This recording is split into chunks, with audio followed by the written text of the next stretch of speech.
दोस्तों, इंसान गलतियों का एक पुतला होता है और जो इंसान अपने गलतियों से नहीं सीखता उससे बेवकूफ़ इंसान और कोई नहीं है। क्योंकि हमें हमारी गलतियां वो चीज़ें सिखा देती है जो हम किताबों से भी नहीं सीख पाते। और हर इंसान अपने ज़िंदगी में कई बड़ी गलतियां करता है। वैसे ही मैं इस वीडियो में आपको अपनी 3 गलतियों के बारे में बताऊंगा ताकि आप उसे जानकर आप अपने लाइफ में उसे ना दोहराएं। हमारे लाइफ की कुछ गलतियां ऐसी होती है जिन्हें हम चाह कर भी नहीं बदल सकते। तो अगर मेरे पास टाइम मशीन होती और अगर मैं 5-7 साल पीछे जा पाता तो आज मेरी लाइफ कुछ और होती। लेकिन हम टाइम तो बदल नहीं सकते। मैं सिर्फ आपको अपना एक्सपीरियंस शेयर कर सकता हूं और आप मेरे उन गलतियों से सीख सकते हैं और मैं चाहता हूं कि आप वो गलतियां अपने लाइफ में ना दोहराएं। हेलो दोस्तों, मैं हूं नितेश और आप देख रहे हैं ग्रोइंग माइंडसेट। तो इस वीडियो में मैं आपको बताऊंगा अपनी 3 गलतियों के बारे में जो गलतियां मुझे बहुत महंगी पड़ी। वो मुझे तो महंगी पड़ी, लेकिन अगर आप मेरी गलतियों से सीख जाओ तो शायद आपका फ्यूचर बेटर हो सकता है। तो इस वीडियो को लास्ट तक ज़रूर देखें। मेरी फर्स्ट मिस्टेक थी बिना किसी खास वजह से एक पर्सनल लोन ले लेना। बिना किसी खास वजह के पर्सनल लोन ले लेना बहुत ही खतरनाक होता है। मैंने सोचा था पर्सनल लोन ही तो है, ईएमआई भर दूंगा, क्योंकि मेरी पेमेंट लगातार आ रही थी और मैं पहले से ही जॉब कर रहा हूं तो मेरी इनकम भी स्टेडी थी। इस वजह से मैंने ले लिया पर्सनल लोन। जिस टाइम आप लोन लेते हो आप सोचते हो इनकम तो आ रहा है, ईएमआई हर मंथ भर देंगे।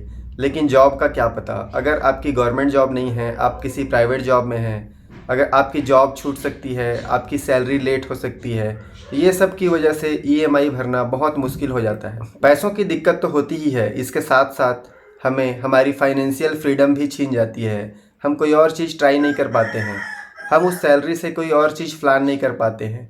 जब भी आप कोई नया चीज़ खरीदना चाहेंगे तो आप सोचेंगे ईएमआई तो भर ही रहा हूँ, पैसा बच ही नहीं रहा। तो ये सारी दिक्कतें होती है एक पर्सनल लोन की वजह से। तो यही एक पर्सनल लोन की रियलिटी होती है। आप सिर्फ ईएमआई में इंटरेस्ट ही नहीं भरते, आप उसके साथ साथ अपना स्ट्रेस भी पे करते हो, क्योंकि ईएमआई के साथ साथ हमारा स्ट्रेस भी बढ़ते जाता है। और अपने पर्सनल लोन के वजह से ही मैं अपने उस टाइम पे इन्वेस्टमेंट के बारे में भी नहीं सोच पाया। तो लोन ने सिर्फ मेरा पैसा नहीं खाया बल्कि मेरे डिसीजंस लेने की पावर खा ली, मेरा फाइनेंशियल फ्रीडम छीन लिया। तो आप अगर जानना चाहते हैं कि मैंने लोन क्यों लिया था और मैंने अपने पैसे कहाँ कहाँ खर्च किए तो कमेंट में लिखिए लोन स्टोरी, मैं उसके ऊपर एक डिटेल्ड वीडियो बना दूंगा। मेरी सेकंड मिस्टेक थी ट्रेडिंग। जी हाँ, ट्रेडिंग विदाउट प्रॉपर नॉलेज। इसके वजह से मैंने बहुत लॉस किया और अपने लोन का भी कुछ पैसा मैंने इसमें लगा दिया, जिसके वजह से मुझे और ज़्यादा लॉस हुआ। तो अगर आप भी ट्रेडिंग के बारे में प्रॉपर नहीं जानते हैं, आपको उसका नॉलेज नहीं है, आपके अंदर उसकी स्किल्स नहीं है, तो आपको बिना सोचे समझे कभी भी ट्रेडिंग नहीं लगानी चाहिए।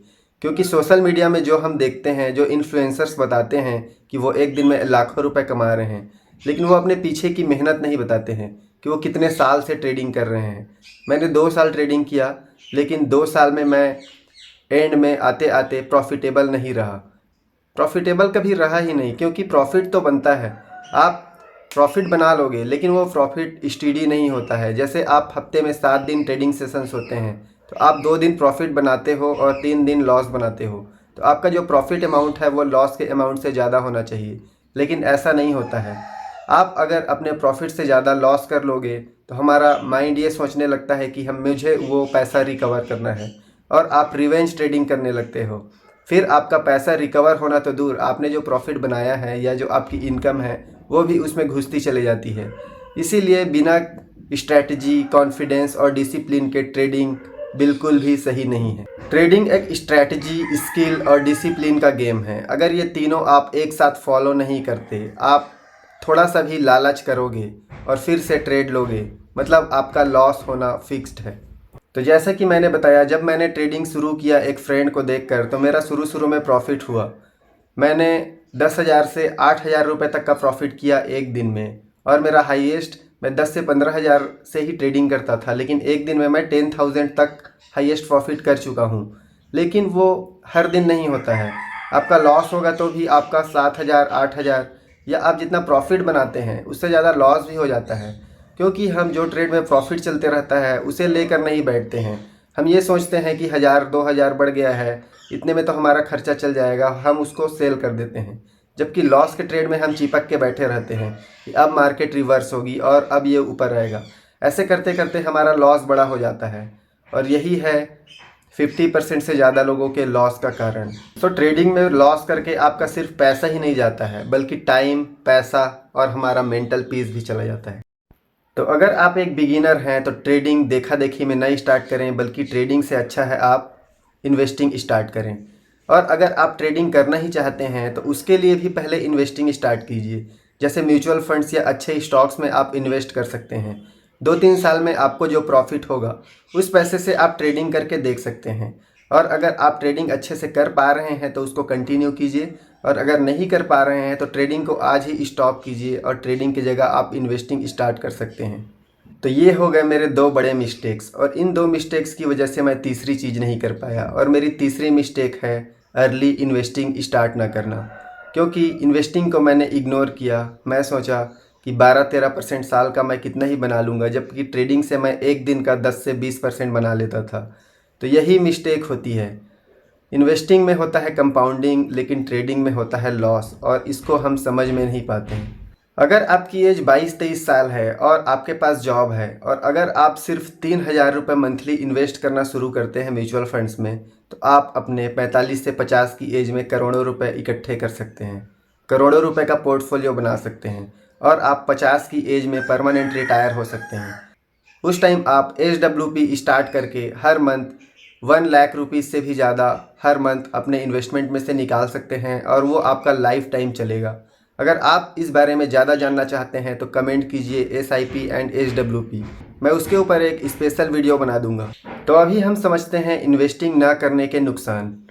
इन्वेस्टिंग के साथ आता है कंपाउंडिंग, और कंपाउंडिंग को इग्नोर करना मतलब अपने फ्यूचर को डीले करना।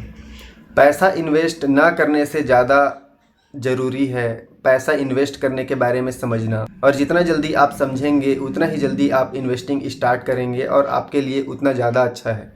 मैं 2022 से इन्वेस्टिंग स्टार्ट किया, लेकिन मैं उससे पहले से भी कर सकता था, और जो इन्वेस्टिंग मैं स्टार्ट किया उसमें से भी मैं पैसे बीच बीच में निकाल लेता था। क्योंकि ट्रेडिंग में जब लॉस होता था तो उसे रिकवर करने के लिए या ट्रेडिंग के लिए मुझे पैसों की ज़रूरत होती थी, तो वो मैं अपने इन्वेस्टमेंट से निकाल लेता था, और यही मेरी सबसे बड़ी गलती है।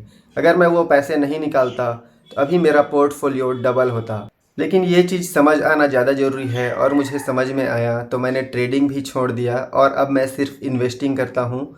और इसके साथ साथ मैंने म्यूचुअल फ़ंड के बारे में स्टडी करना स्टार्ट किया। फिर मैंने उसके बारे में थोड़ी पढ़ाई की और एक एग्ज़ाम भी दिया NISM 5A का। इसके साथ साथ मैं म्यूचुअल फ़ंड डिस्ट्रीब्यूटर भी बन गया। तो अगर आप अपनी इन्वेस्टिंग जर्नी स्टार्ट करना चाहते हैं और म्यूचुअल फ़ंड में इन्वेस्ट करना चाहते हैं, तो आप नीचे मेरे इंस्टाग्राम पे मुझे कांटेक्ट कर सकते हैं। मैं आपको गाइड कर दूंगा। अगर आप एक बिगिनर हैं तो आप इन्वेस्टमेंट कहाँ से स्टार्ट कर सकते हैं, या अगर आप सोच रहे हैं कि मैं न्यू ईयर से अपना इन्वेस्टिंग स्टार्ट करूंगा या अपने बर्थडे से इन्वेस्टिंग स्टार्ट करूंगा, तो इस टाइप का आप जब परफेक्ट टाइम का वेट करते रहेंगे तो वेट ही करते रह जाएंगे।